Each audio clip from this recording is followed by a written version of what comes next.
Chair recognizes the gentleman from New York, Mr. Goldman. Thank you, Mr. Chairman. I'm going to move quickly through a couple different questions. We established earlier credibility matters, certainly for witnesses who appear before us. Mr. Boyle, do you know who Kash Patel is? I do. Have you received any money from Kash Patel or his organization? I have. When you previously met with the majority members and/or majority staff of this committee, was Kash Patel present for that meeting? No. To your knowledge, has Kash Patel ever spoken to the committee members on your behalf? Not that I know of. Not that you know of. Was anyone present for your previous meetings with committee members and staff on the majority that were not members of this committee or staff of this committee? My counsel. Your counsel? Anyone else? I don't think so. No. Is Kash Patel helping you finance your counsel? Not that I'm aware of. Okay. Mr. Friend, what about you? Do you know Kash Patel as well? Yes. And did you receive any money from Kash Patel? Yes, he gave me a donation last November. A donation? Yes. Are you a charitable organization? I was an unpaid, indefinitely suspended man trying to feed his family, and he reached out to me and said he wanted to give me a donation. Did he have any, was he present for any of your meetings with committee members or staff? No. And how many times did you meet with the committee members or staff prior to your transcribed interview? I never met with them prior to my transcript. Did you speak to them on the phone? Yes. Okay, all right, so you spoke to them on the phone? Yes, I spoke to them on the phone, corresponded. Did you provide documents? Yes, I gave them my written declaration. Did they ask you whether they could share that with the minority? I don't know. At the time, I don't believe they were actually in the majority. Did they ask you whether they could share the documents? I don't remember if they did or didn't. I want to focus a little bit on that SWAT case that you mentioned, Mr. Friend, where the SWAT team was used to make an arrest of someone associated with the domestic violent extremist group. That was not your case? That was a case that was within my office. The Joint Terrorism Task Force sort of ran all the cases together. Okay. Well, did you work on that case? My name is on it. I did not perform work for it. Got it. And what evidence did you have that this defendant had offered to surrender to the FBI? The evidence I had was in his conversations with the individuals from my office who he spoke to. He said that he would cooperate. So he said he would cooperate with the FBI, but he never told you that he would surrender to an arrest. Those are two different things, you agree, right? No, I wouldn't. If somebody told me that if you need anything from me, just let me know, I'll cooperate, I would interpret that to mean I could reach out to them if I had a criminal charge. Really? Yes. Interesting. All right, that's certainly not my experience. Mr. Allen, you passed around information to other members of the FBI related to January 6th, is that right? Yes, sir. And you were admonished by your supervisor not to do that, is that right? I was not, sir.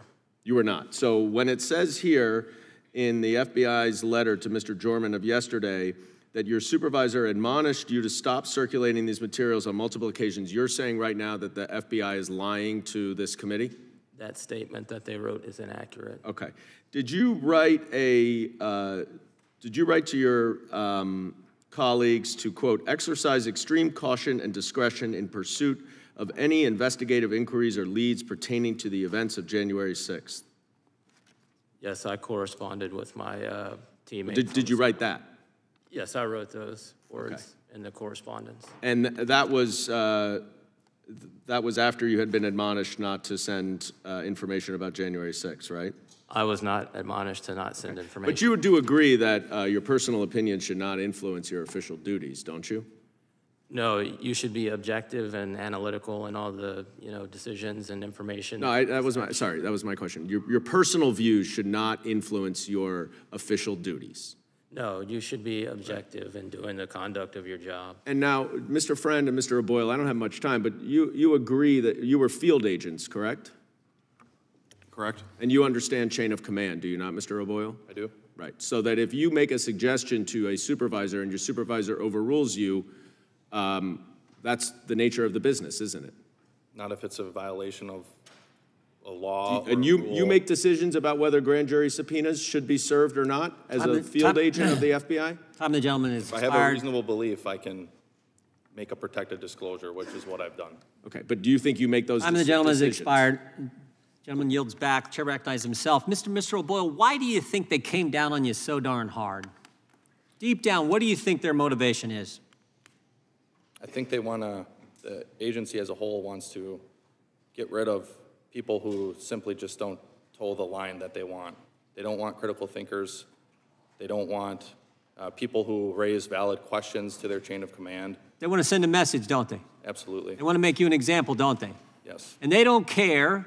They want to send that message so hard, so strong, they don't care that you served 6 years in the Army, member of the 101st Airborne, took enemy fire, was selected for a special new unit they were putting in Quantico.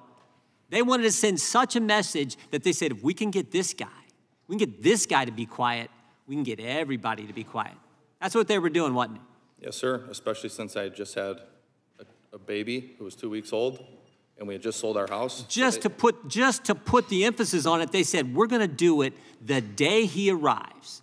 The day we've worked with him, we selected him, he's done a great job in the FBI, he served our country, took an oath to the Constitution, took an oath to defend this country. He's going to move, we're going to send all his stuff in this van to this moving, we're going to do that. When the day he arrives, we're going to suspend him. We're not going to let his family get their belongings. We're not going to let him get his clothes for his kids, his winter coats for his children. We're going to send a message. And they did. They suspended you. They took your pay. They don't let you get health insurance. They made life miserable for you to send a message. Because you know what? You reported on the first big screw up they had in this administration. The first big one. You reported to us as a whistleblower about the school board's issue. The Biden administration, they thought this was going to be a win for them politically. They thought it was going to make Terry McAuliffe governor of Virginia. Backfired on him. And you reported. Would it surprise you, Mr. O'Boyle, to know that the FBI told us they looked at 25 parents who were reported on this snitch line that was set up with this memorandum from the Attorney General? They looked at 25 parents. How many do you think of them were actually ever investigated and prosecuted? How many think were prosecuted, Mr. O'Boyle? If I had to guess, I'd say 0. 0. 0. And you came to us because you say this is wrong. This is wrong to set up some federal snitch line, some neighbor calling in because they don't like their neighbor's politics, reporting to the FBI, go investigate these parents. They said, we got to get this guy. We got to get Garrett O'Boyle because you had the courage to step forward. And it's not just with this issue, because we have the memorandum from the Richmond field office about Catholics, right? If you're pro-life, pro-family, and you're Catholic, look out. The FBI wanted to put people inside the church, inside the parish, to spy on fellow citizens. Does that surprise you, Mr. O'Boyle? Did that actually happen in the Richmond field office? It doesn't, not anymore. Scary. And you know that memorandum, by the way? It was signed off by 5 people in that office. One of them was the chief division counsel, a lawyer who supposedly went to law school and probably had a course on the Constitution, signed off on that memorandum. Scary stuff. Scary stuff. Mr. Allen, you served 20 years. You had a security clearance for 20 years. You served our country as well, right? Yes, sir. Honorably discharged. Yes, sir. Won medals from the Marine Corps. Yes, sir. And they came after you too, didn't they? And you simply did. Mr. Goldman just asked you a few questions. You were simply doing your job. Yes. Your job as an analyst is to compile information, open source information, present that to your colleagues so they're fully informed about the case. Is that right? Yes, sir. And you did that job, didn't you? Yes, sir. You followed your oath, right? Yes, sir. You adhered to the rule of law. Correct, sir. You were consistent with the Constitution, just like the oath you took when you signed both as serve our country in the military and at the FBI. Yes, sir. And you did the same thing, didn't you, Mr. Friend? Yes, sir. And yet you felt the full weight of the federal government come down on you guys. And of course, they timed it perfectly. They sent a letter to us yesterday. We knew they would. We knew it was going to happen that way. And as Mr. Boyle said earlier, he's getting his hearing tomorrow, right, Mr. Boyle? That's when they tried to schedule it. We've not heard back. Yeah, thank you. Thank you for your service to the country. Mr. Bishop was right. The poise, the way you've handled yourself, the gentleman way you've handled yourself here, the way you've served our country, it does not go unnoticed. The American people appreciate what you've done for our country and what you are doing for our country. God bless you. I yield back. Now recognize the ranking member of the Virgin Islands. Thank you, Mr. Chairman. At least you got a